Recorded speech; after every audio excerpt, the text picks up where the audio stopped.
Welcome to Botches Off-Road. This is a wrap. I feel like it's been a while since a wrap, but I think you got one last week. Or Yes, this they got week. one last week. Or however it works out.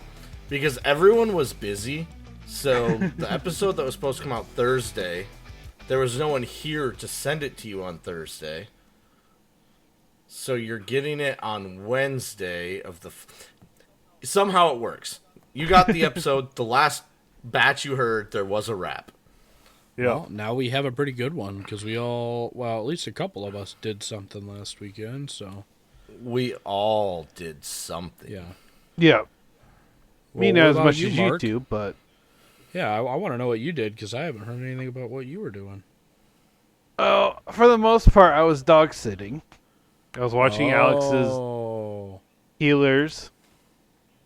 I was watching Mercy Wrangler. And then, while I was doing that, I was spray painting my bumper black, my rear bumper. So that was pretty much all day Saturday for me, oh, okay. and a little bit of Sunday 'Cause morning. If you remember, Mark had that au naturel look going. Yeah. Where we Yep. clear coated the raw steel, and we're like, that'll last 1 year. Well, that was almost exactly 1 year ago. Yeah. Yeah. Winter did Actually, not yeah, do pretty it close to very it. good. No, the road No, salt did not help. It aged like fine milk. Yeah. Yeah. And not the cheese kind either. No. Well, what else? Did you do anything else? Any other work on your truck? I fixed my chase lights because half of them went out. One of the wires stripped itself somehow, so it's just a matter of rewiring that. And then I also got my new license plate light finally wired up. There you go. Dope. So buttoned up some stuff then. Oh yeah, What about you, Gavin? What'd you do? I went camping. Yay! First one of I don't believe I know. First one of the year other than the solo. So first family trip of the year. And Yeah. we went up to Mayo area and had to cut some trees down on the way. Just kind of out of our way a little bit. Someone cut them before us, but they were still a little too narrow. Too narrow. But yeah, we got to camp Friday. Set up, and it was good 60s. Wasn't too bad. Started making some hot dogs and waiting for everybody to show up, and at about 6:30, I think, actually, everybody showed up. And because this was like the first trip for a lot of people, a bunch of people actually showed up. There was like 18 of them, cars, which is pretty big for a non-official MST event, I guess. So, yeah, a lot of people started showing up. Our big campsite started to get smaller and smaller, but it was cool. A lot of it was people that we haven't seen in a while. I got to see Jake finally. We had been talking for a while, and got to see him and Brad, which is his father-in-law, stepdad. I thought you were gonna say his lover. No. I mean, his wife and kids did come, so Jake's. So that was cool. We got to meet the wife, kids.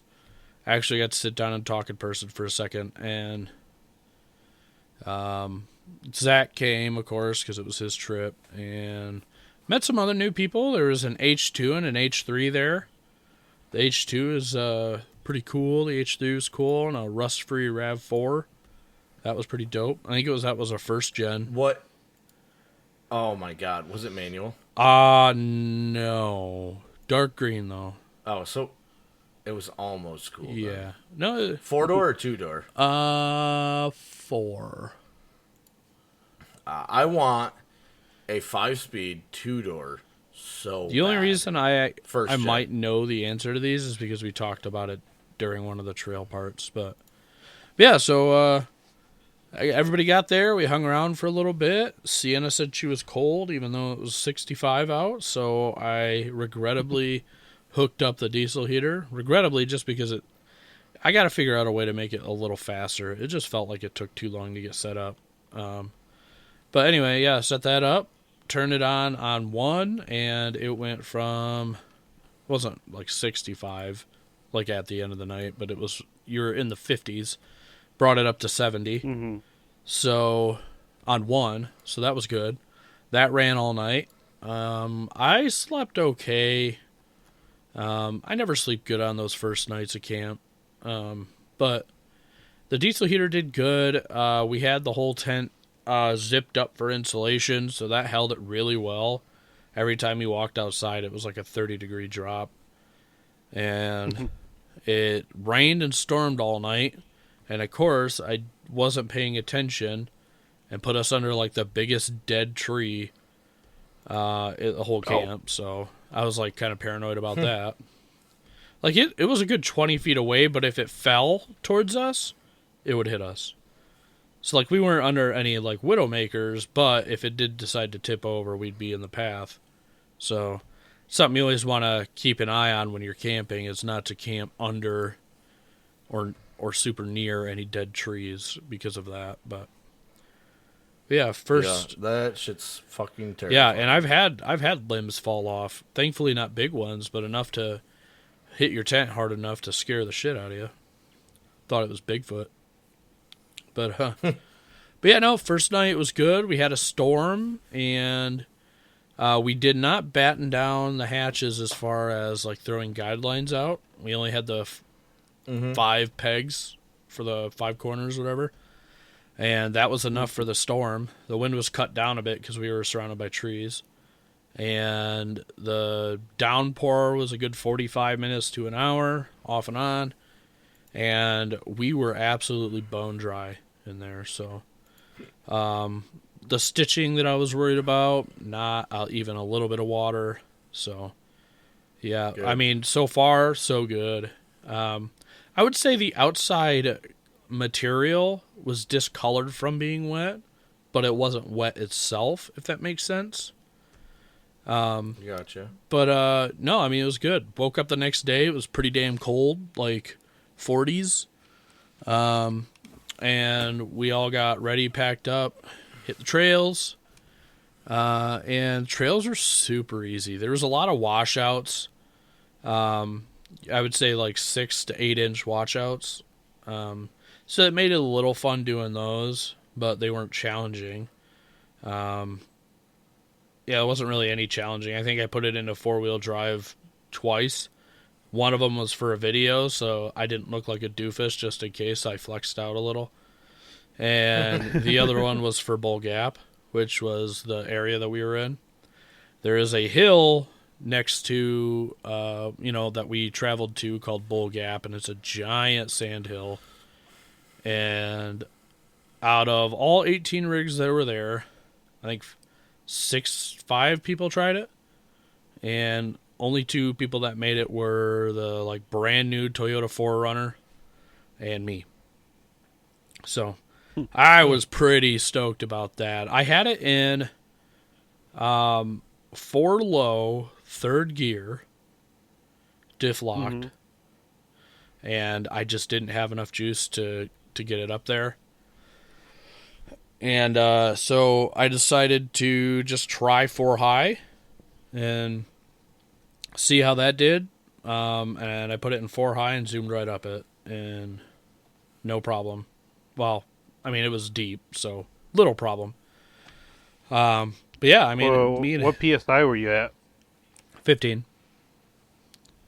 Okay, that's pretty much. It's pretty much my go-to for anything off-road. I don't go under that or over that. It's just a really good, happy medium for me.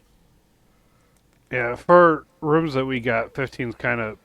Anything below 15's pushing it being DB'd.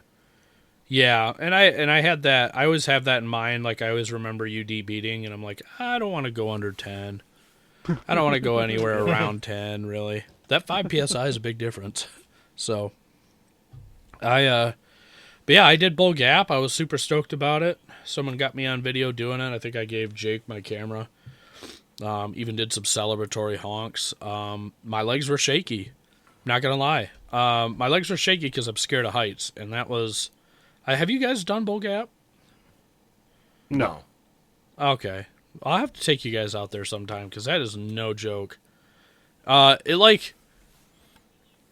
trying to think of. It would be like almost the equivalent to, Silver Lake. Test Hill? Yeah. Yeah. Except it was wetter and there was less room to make a mistake. Because you have all the hill basically, but I wouldn't say it was as steep, but it was longer. And at the top, the sand was like 8 inches deep, like just crazy soft. You could see the ruts just from me going up. And we were kind of sliding in and out of it. It was acting like snow because of how deep the ruts were. But we made it. It was really cool. And, of course, it was really cool that only Toyotas made it, too. Even though there were Jeeps there, Hummers.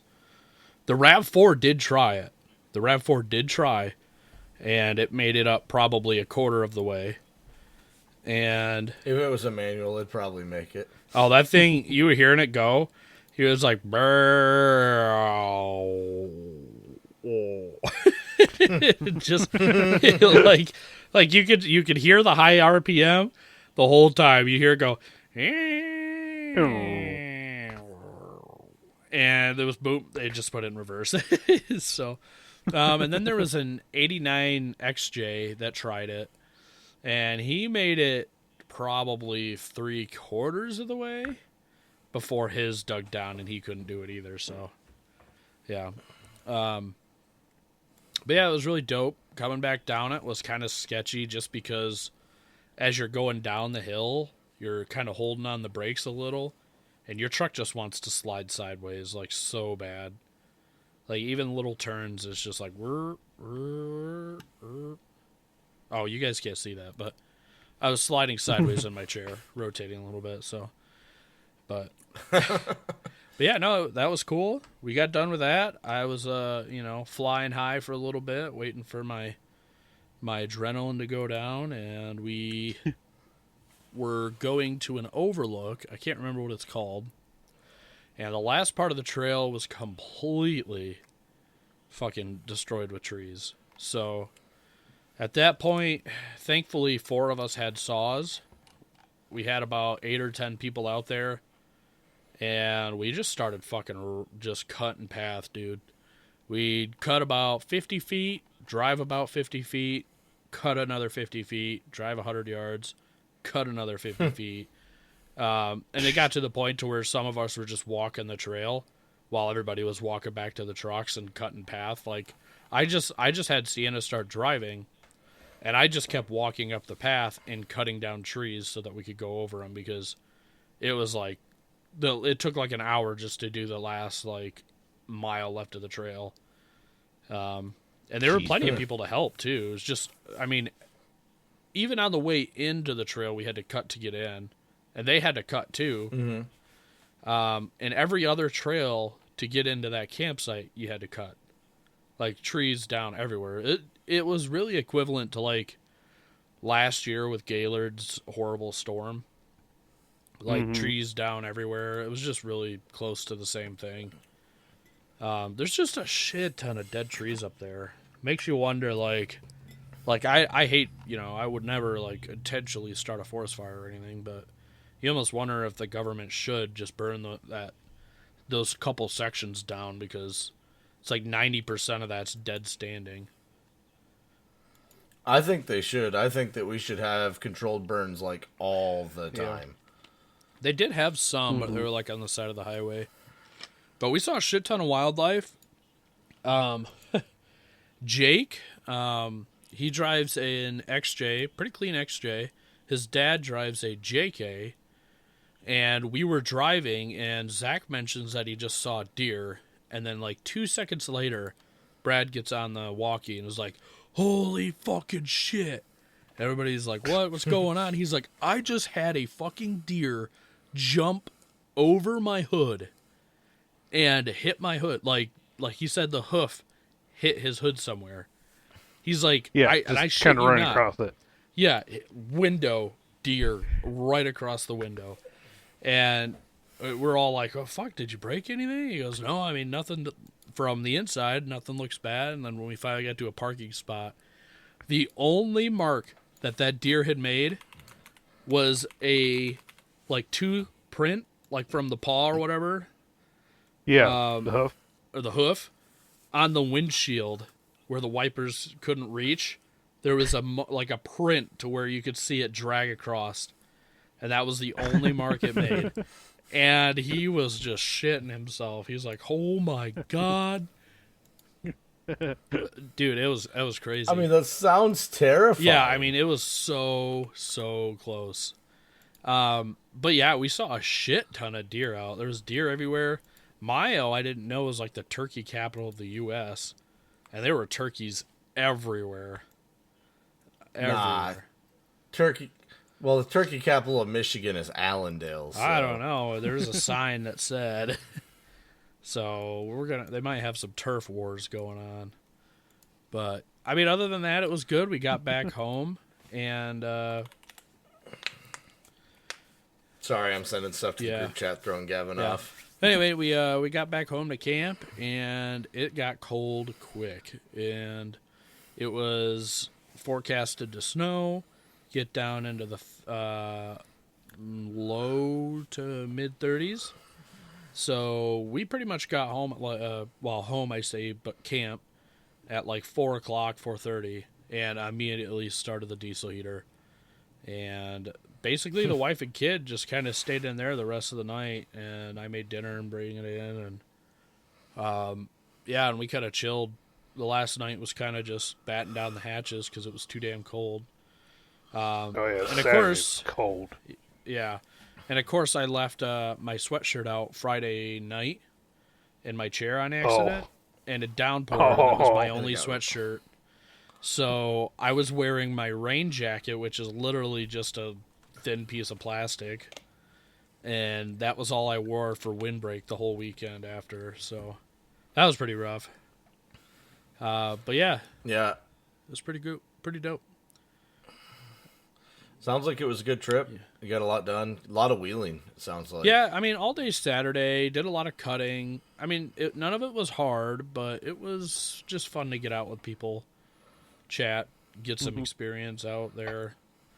Doing Bull Gap made me feel really good, and the truck did really good too, so I can't really complain on that. Yeah, I went down to Turkey Run this weekend, which was pretty sick. Friday morning at like 6, I guess it was 7. Friday morning at 7, I headed towards my mom's in Whitehall, and it took me 2 hours to get there because of all the flooding in Bridgeton. Just every road I turned on was fucking blocked with a road closed sign, and you could just see the lake on the other side. Yeah. Well, there was a lot of flooding up there by where I was too.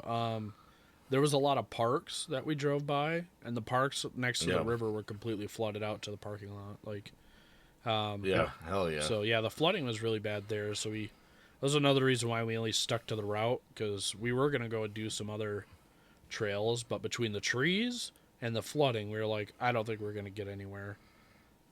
It's not even worth it.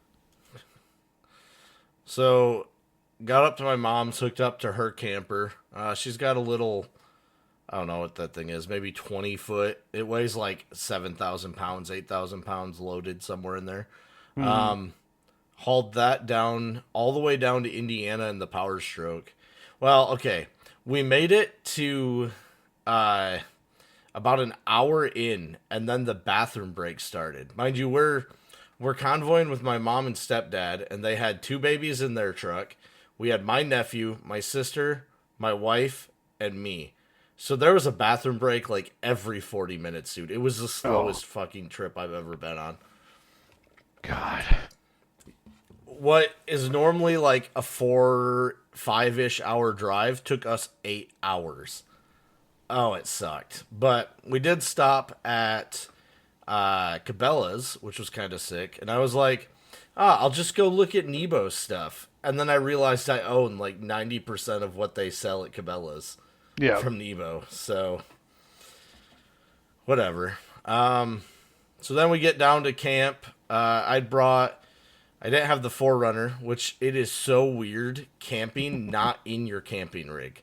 Yeah. Like, just this, you don't realize how much stuff you've built into your truck until you just don't have it. So yeah, we get down there and I unhook the trailer. They start leveling it out using my electric impact or my electric ratchet, which was very useful for that task. They're getting their trailer leveled up. We set up the swags. By the time that we had my swag set up and had at least shown my sister how to set up the other swag, because I wasn't touching the second one this weekend. Yeah. By the time that we had done that, they had just gotten the trailer leveled. So I can't even say the trailer's a faster setup than a swag.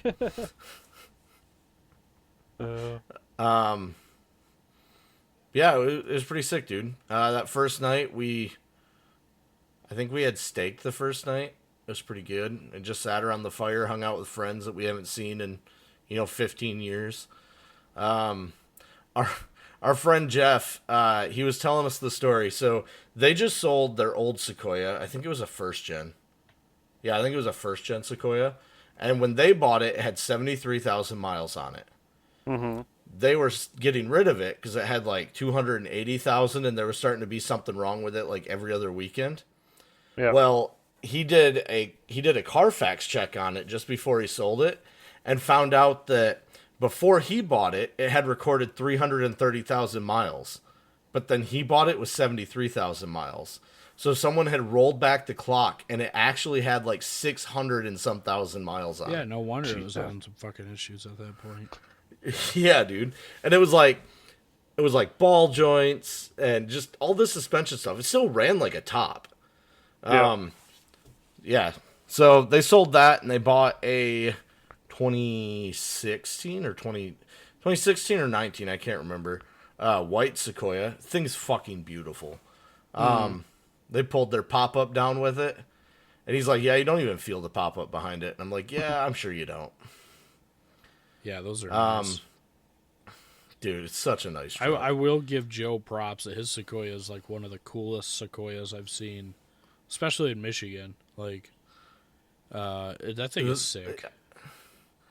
Yeah, like, the thing is, like, I'm not downplaying Joe Sequoia by any means, but he's got one of the coolest Sequoias. But think about what he's really done to it: a couple inches of lift, a front bumper, and 37s. Yeah, I mean, That's it it. doesn't. I mean, like, he hasn't done much, but it's still like one of the better looking ones. And Yeah, like I said, I'm not downplaying his Sequoia. Oh, yeah. It is my favorite Sequoia, but yeah, it's just crazy how cool you can make them look with such minor work. yeah. Well, before I saw his, I didn't think that they could look cool, honestly.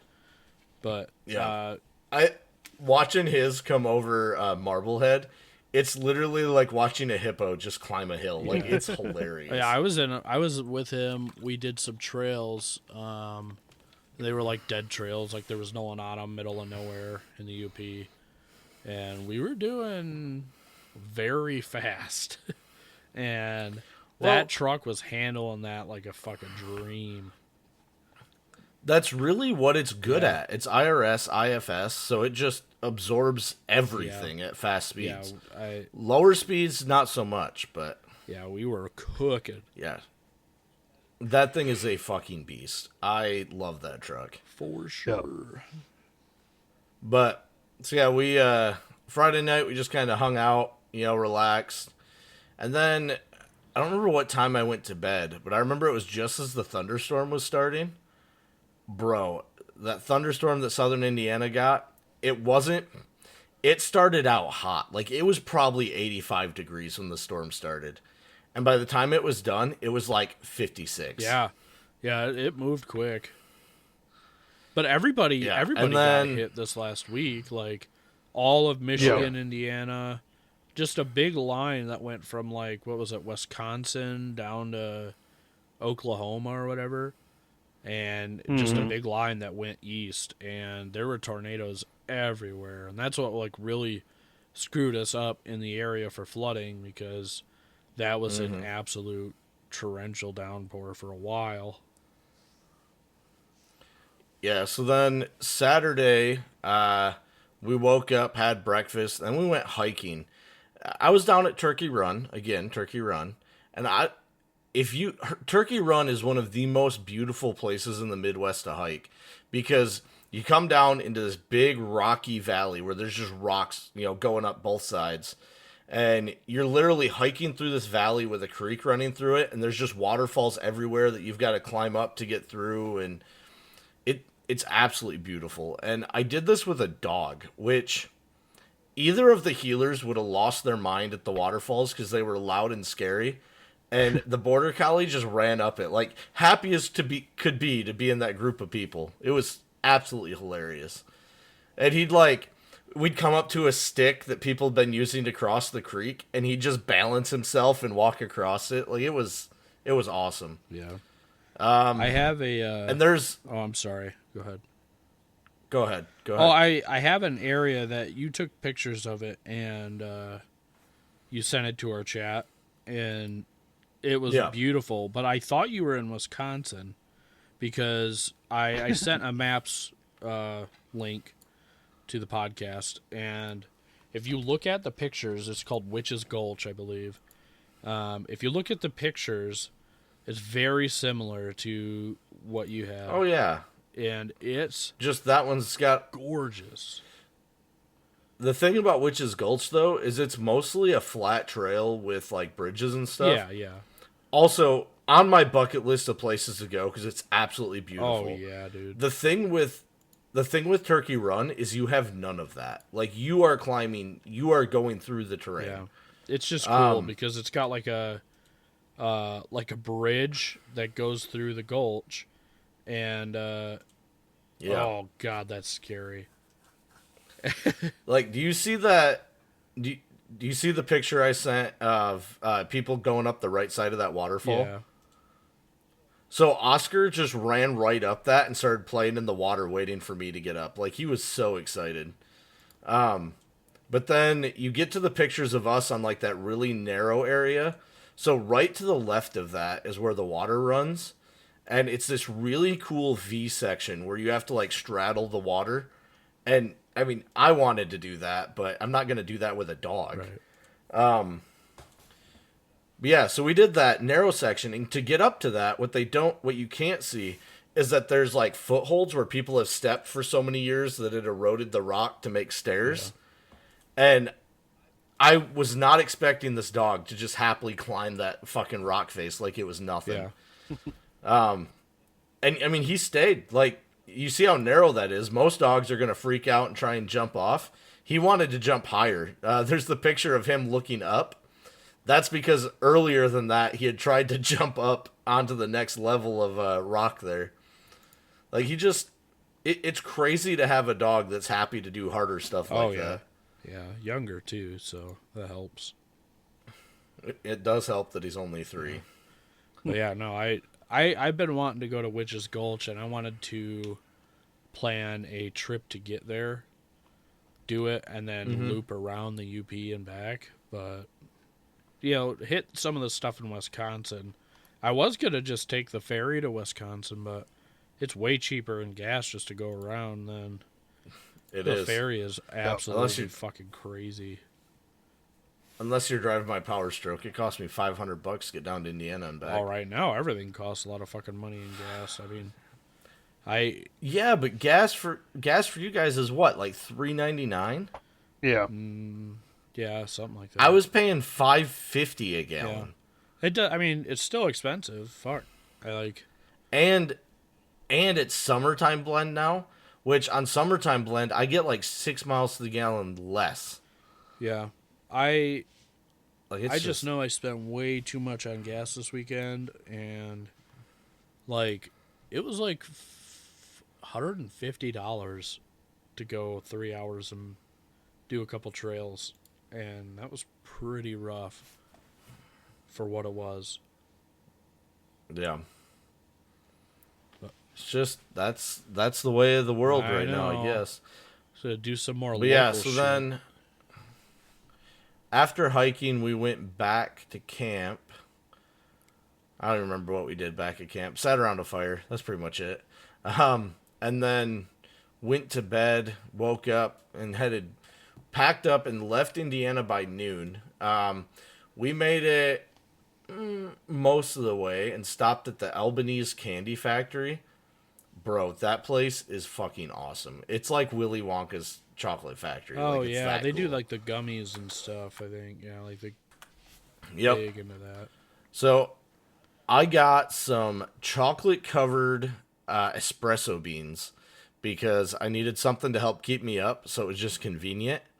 They were fucking delicious. Like I'm trying to figure out how to get more of them because they were that good. I mean, were they actually like coffee beans, or? Yeah, they were actual espresso beans roasted and then dipped in chocolate. You just eat them? Yeah, you just eat them. Huh, I didn't know that coffee beans could be just ate like that. I mean, I just eat coffee beans all the time, but adding chocolate What? to them makes them way I better. didn't know that. I know you could just crunch Yeah, on dude, 'em. I eat a lot of coffee beans. Like, I'll be making coffee and I'll just grab a handful of beans and go sit on the couch. What? Yeah. That's weird. Like, I don't wouldn't- think that's normal. I wouldn't do coffee grounds. I mean, it should be. They're delicious. Yeah, I think you're It's like- weird. It's like you're making coffee in your mouth. How could you not like it? Yeah, I'm not with you, buddy. It's like Oh, it's sorry. like the You're missing yeah, out. it's like those what are those the popcorn cereal. Not Pops, but they're like the They make popcorn. no. It's like popped corn. Oh, corn pops. Is it the ones that look like a coffee bean? Yeah, corn pops. That's what I was imagining. You just sitting down with a bowl of them and schmacking. Those are delicious too. Oh, what are they? There's another one. They're like called Smacks or something like that. Oh yeah, smack. Yeah, the honey smacks Yeah, or whatever. But yeah, anyway. Yeah, But yeah, cool. but yeah. No, it was a great trip, dude. It was nice to get out, and not that it's not fun camping with you guys, but to do a trip that we did growing up all the time, and to do it with the same people as we did growing up, like it was really nice. Oh, I get it. I had trips like that up in Fife Lake area. We'd do a place called Eagles View, and that was beautiful. Do that like every year. It did point out some things that I need to do on the truck, which we'll get into in the hour-long episode. But yeah, it was a great trip, man. And my sister wasn't terrible to be around, which for her is odd. I did get on her case one time because we're sitting around the truck, as we're setting up, and she pulls out a freaking weed pen and starts hitting it, and I'm like, Allie, you know that's illegal here, right? And she's like, no, you can't tell me that. I'm over 21. It's legal everywhere. I'm like, we're not in Michigan. It's illegal to smoke weed in Indiana. Yep. And as I said that, the DNR officer goes by with their windows down. And she just kind of slipped it in her pocket. What an idiot. Like, Uh, oh, man. siblings. It was hilarious, though. Yeah. Oh, you gotta Well- tell you introduced to the group there. Say what? You introduced hot sauce. Oh, yeah, and I brought some Melinda's black truffle hot sauce. Hell yeah. And shared it and got a bunch of people hooked on it. Hell yeah. Spread the word. Yeah. It's going to be sold Good out stuff. soon, and we're going to be like, we can't get our hands on it anymore. Dude, did you know they sell Melinda's black truffle for $1? You get a bottle like this Yeah, big. that's what I take for camping now. Yeah, exactly. It was great. They also That's what I make took a it for. hot honey mustard that's really good on like brats. I'm sure that anything hot honey is Yeah, delicious. hot honey mustard, great on brats. All right, are we ready? You But- ready to wrap this up? We're ready. All right, Yeah, well, let's wrap up this all right. wrap. Let's wrap it up, boys. Let's get out of here. Yep. See ya. See ya.